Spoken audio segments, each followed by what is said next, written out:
Police officer উর্মির পুড়ে যাওয়া নিয়ে সবাইকে জেরা করলে তখনই রত্না দেবী রূপার দিকে আঙুল দেখিয়ে বলে, এই মেয়েটা আমার মেয়েকে মারতে চেয়েছিল। পাশ থেকে দীপা বলে, না জেনে বুঝে তুমি কেন এরকম কথা বলছো? আর পুলিশ অফিসারকে বলে যে ভিকটিম আপনি তাকেই জিজ্ঞেস করবেন। পুলিশ অফিসার বলে, আমরা আবার পরে ইনভেস্টিগেশনের জন্য আসব, এই বলে সেখান থেকে চলে যায়। এরপর ডক্টর এসে বলে উর্মির জ্ঞান ফিরেছে, কিন্তু ওনার শরীরটা খুবই উইক, ওর কাছে যান।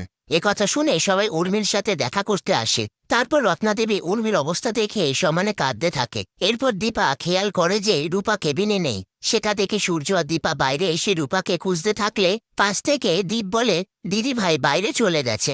তারপর সূর্য আর দীপা বাড়িতে এসে রূপার ঘরের দরজা বন্ধ দেখে রূপাকে ডাকতে থাকলে রূপা দরজা খোলে না। সেই সময় রত্নাদেবী দীপাকে ফোন করে বলে, এত যে বনু বনু করিস সবই তাহলে আদিক্ষেতা।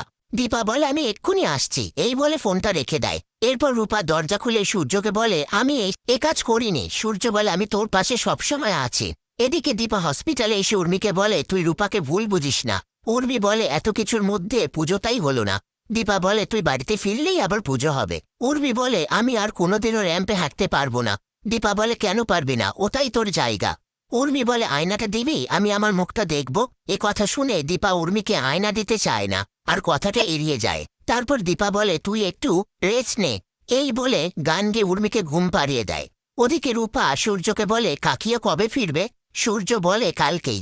রূপা বলে, তুমি আমাকে একটা জায়গায় নিয়ে যেতে পারবে?